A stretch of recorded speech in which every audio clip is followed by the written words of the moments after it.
Self-regulation and co-regulation. Welcome to our video about self-regulation and co-regulation. We will discuss what self-regulation is and how you can support your child through co-regulation.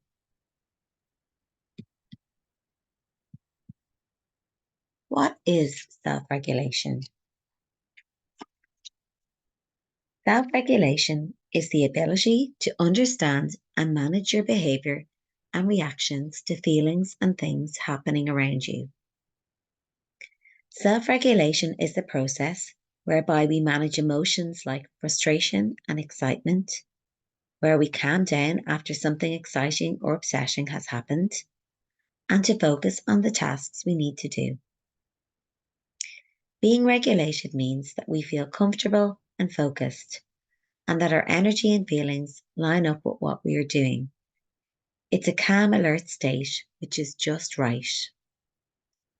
When you're feeling dysregulated, your energy or level of focus may be either too low or too high. If your regulation level is too low, you may feel sleepy, bored, or low in mood and energy.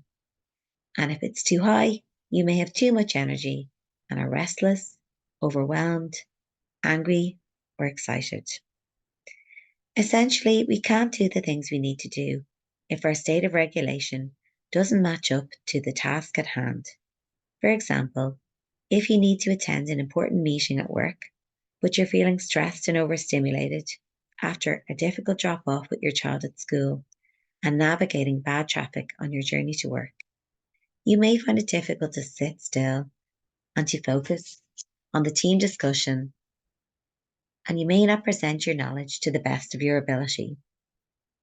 In the same situation, if you're feeling sleepy, lacking focus, you also won't be able to contribute optimally at your work meeting. What is co-regulation? Co-regulation, simply put, is the way we support children in our care to calm down and teach them to manage their emotions and responses. The adult can only co-regulate if they themselves are feeling regulated. With this in mind, it's important to allow yourself time for self-care. It is a powerful stress reduction tool. Take regular time for yourself where you can to recharge through a walk, a personal hobby, meditation. Seek support from friends or family to share experiences and coping strategies. Talking about your problems can release pent-up feelings. Remember to take a deep breath when stress starts mounting. If a situation has escalated with your child, take a few minutes away from your child if you need it to calm yourself so that you can support your child in calming down in turn. Remind yourself that emotional outbursts are part of your child's unique journey. This mindset shift can empower you to respond with patience, empathy, and understanding when meltdowns do occur. Don't take it personally. Think of it as an opportunity for connection, as your child needs your closeness and reassurance to regulate. Various types of responses can support regulation for your child, such as being patient and calm and using a reassuring tone of voice. Physical touch, such as a hug or a back rub or even a hand squeeze. Verbal acknowledgement of their distress. Modeling behaviors that can help with regulation. For example, taking deep breaths slowly together. Lastly, having consistent routine and calm down strategies.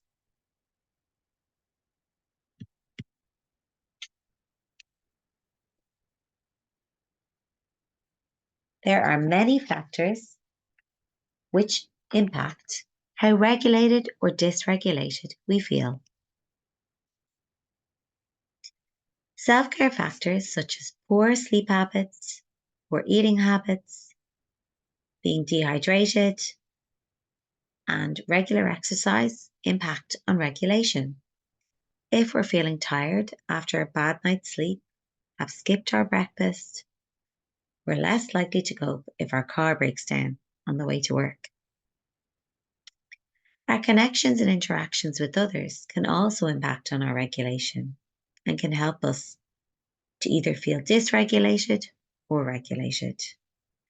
We feel calmer and happier when we have a friend or a partner we can share our thoughts and worries with and gain insights and reassurance. On the opposite end of things, negative social media use or an argument with a loved one can cause us to feel dysregulated or unhappy. Stress and conditioning, for example, a negative or traumatic experience of a situation, can cause us to feel dysregulated and overwhelmed. For example, if someone laughs at a child when they read in class, they may feel stressed the next time they're asked to do it, or at future incidences when asked to read in public. The pictures that accompany this slide depict some sensory and environmental factors that influence our regulation.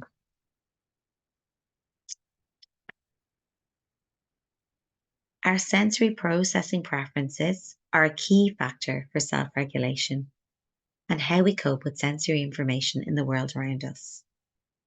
Sensory processing relates to how our mind and body responds to sensory information, and this impacts on how regulated we feel.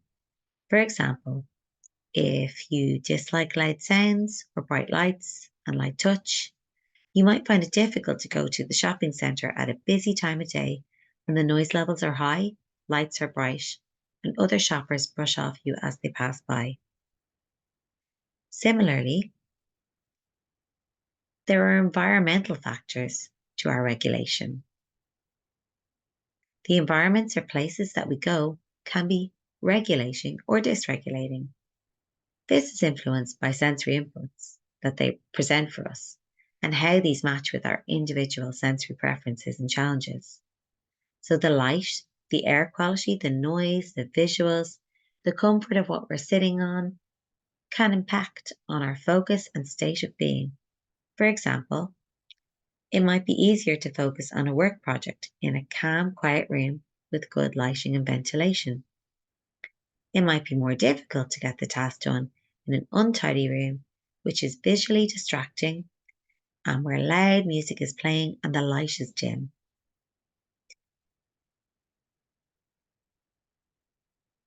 Another factor that implements on how regulated or dysregulated we feel is knowing how to implement strategies to either calm down or to pep ourselves up.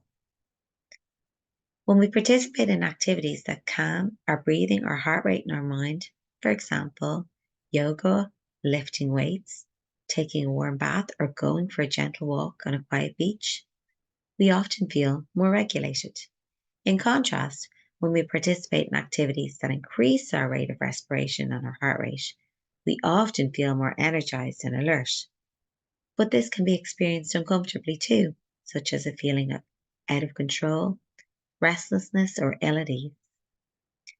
Think about your typical day. Our state of regulation fluctuates greatly throughout the day as we complete our daily tasks and activities. For example, when we wake in the morning, we often feel tired and sluggish as we roll out of bed to start our day. Subconsciously, we are constantly using different strategies or sensory inputs to help change how alert, focused, calm, or stimulated we're feeling. So in the morning, we may turn on music on the radio, drink a cup of coffee, or take a shower to help wake ourselves up, increase our focus levels ready for the day ahead. If traffic's heavy and you are running late, you may begin to feel agitated and overwhelmed on the way to work, and may in turn take some deep breaths, subconsciously fiddle with your hair, or squeeze your hands together as strategies to help calm and relax. The key to teaching your child to self-regulate is helping them to learn and tune into how regulated they're feeling at any given time, and to know specific tools and actions that work for them to calm down or pep up as needed.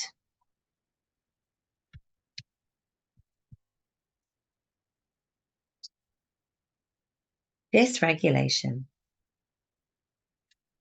Dysregulation is the inability to control or regulate emotional or behavioral responses. Children who are dysregulated tend to swing into intense emotional states, such as feeling angry, sad, overexcited, or hyper, and may engage in behaviors such as hitting or spinning that are disruptive or challenging for those around them. As depicted in this slide, sensory inputs can affect how regulated we feel emotionally. Sometimes children articulate or express this, and sometimes they may mask it or not be aware of the response they're having to sensory inputs in the environment.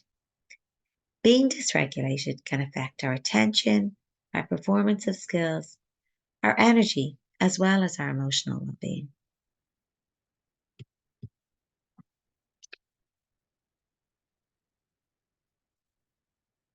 Tuning into how you are feeling is the key to self-regulation.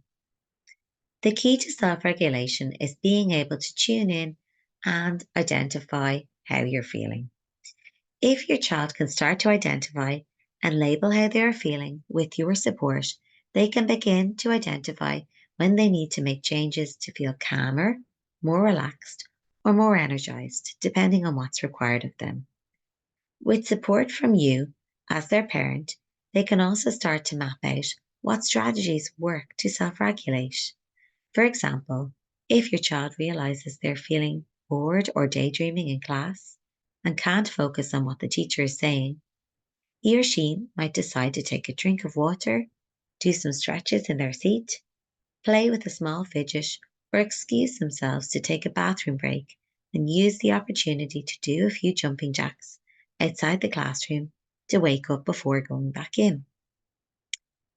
The image in this slide is taken from the Zones of Regulation, which is a program to support children and young people with their self-regulation. The program uses the concepts of blue, green, yellow, and red zones, where each colored zone represents different states of regulation and emotions that are linked with that zone. It can be useful to use as a visual resource to direct your child to look at, and also to introduce language that fits with the different states of regulation which your child is learning about, to help them build a clearer understanding of what it means to self-regulate and how their state of regulation varies at different times of the day, during different activities, and in different situations.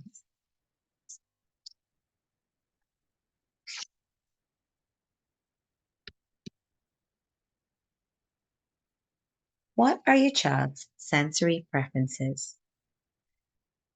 The next step is to identify the individual strategies that are effective for your child to move between regulation states as needed. In order to do that, we need to know what types of activities help your child to calm down or increase their focus or energy levels. We receive information from the world around us through our sensory systems, including touch, taste, smell, sounds, sights, movement, and proprioception, which is heavy work, and interoception, internal body signals. Each person is unique and will have individual responses to different sensory inputs. For example, some people feel focused while listening to music during study, whereas others would feel frustrated and unable to concentrate. Some people need a lot of movement in their daily routine to feel regulated, and shift and fidget and generally seek intense movement where possible. Whereas there are others who don't need much movement at all, or actually may feel cautious or avoidant of strong movement. For example, swinging on a swing where their feet are off the ground can be scary for some children. It may be useful to complete a sensory preferences checklist to get a greater sense of what types of sensory inputs you use to help your body to become more alert and to calm down and regulate as needed, and also to complete a sensory preference checklist for your child. When you've identified sensory inputs that are calming and alerting for your child, you can begin to put together a toolbox or to-do list of strategies your child can use in different contexts as needed to help regulate.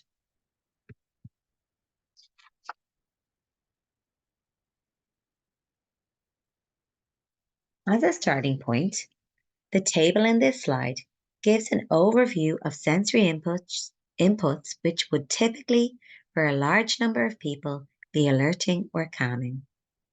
You could use these examples, the calming ones if you're feeling stressed out, or the alerting ones if you need some pepping up, to see which ones work well for you or your child. The vestibular system. In regards to vestibular and movement sense, activities that involve rotating, spinning, or increase your heart rate are typically alerting, such as dancing fast around a room, rocking slowly in a rocking chair, or on a swing would typically be a calming movement. The proprioceptive system. Activities that engage the proprioceptive or body awareness system are typically calming in nature, as they are heavy work type activities that involve pulling, pushing, and squeezing. For example, tug of war, push-ups, yoga, or climbing a rock wall. They require us to focus, calm our breathing, and engage our bigger muscle groups in a focusing manner. Touch. Light touch, such as being tickled, is typically alerting, whereas firmer touch and deep pressure, such as having a massage, are typically calming. Our auditory system or hearing. High-pitched loud sounds, such as listening to a rock concert at a loud level, are alerting, whereas low-pitched soft sounds with a slow tempo are often found to be calming. For example, listening to a meditation recording. Our visual system. Brightly lit environments with intense colours or patterns, or cluttered busy spaces are typically visually alerting for many people. Whereas spaces with soft, neutral colours, calmer lighting, and uncluttered counters are less visually challenging. It can be calming to watch fish in an aquarium, a beautiful sunset, or a fire. Oral motor system, which are taste and mouth movements. Sharp, bitter, crunchy texture, spicy or hot and cold foods are typically alerting, whereas a cup of mint tea or soft chewy foods with blander flavours, such as a chewy roll, would typically be more calming. Not shown in this table is also the olfactory sense, i.e. our sense of smell, and strong smells such as heavy perfume are typically alerting, whereas softer scents such as a lavender scented calendar or the smell of freshly baked bread are often considered calming.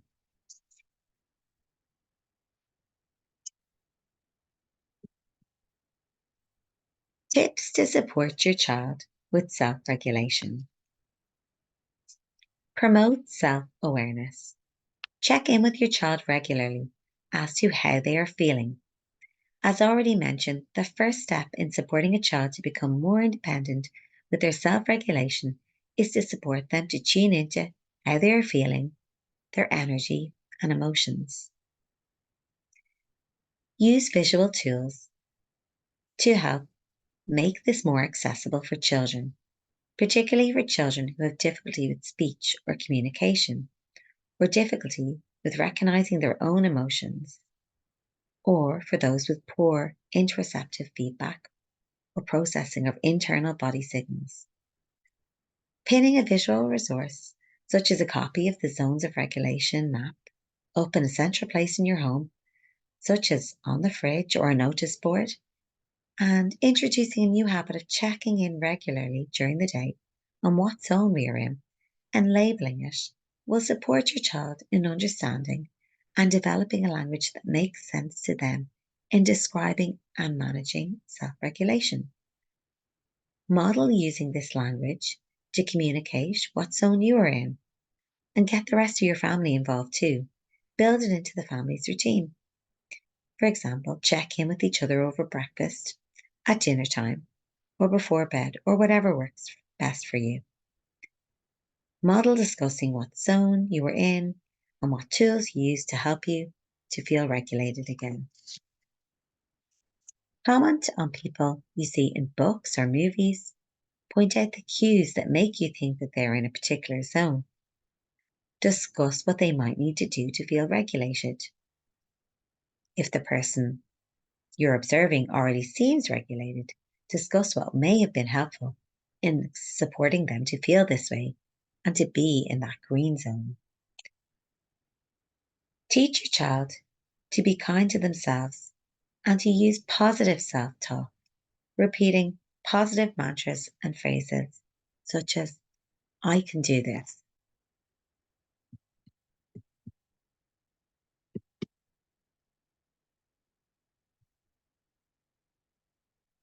Develop a toolbox of strategies. Develop a list or a visual resource of calming and alerting strategies that your child can use when they are feeling dysregulated. Build on this over time as new activities and strategies present themselves. Provide a toolbox for your child's teacher, with sensory tools he or she can use to self-regulate in class. For example, small fidgets, therapy buddy, or therapy band to tie on the child's chair, a therapy ball to sit on, or a list of breathing exercises that the teacher can do with the child or the whole class. Initially, your child might need prompting and support to choose an appropriate tool.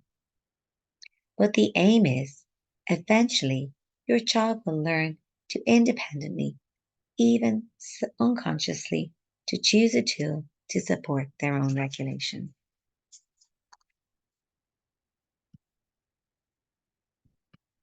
Many thanks for watching.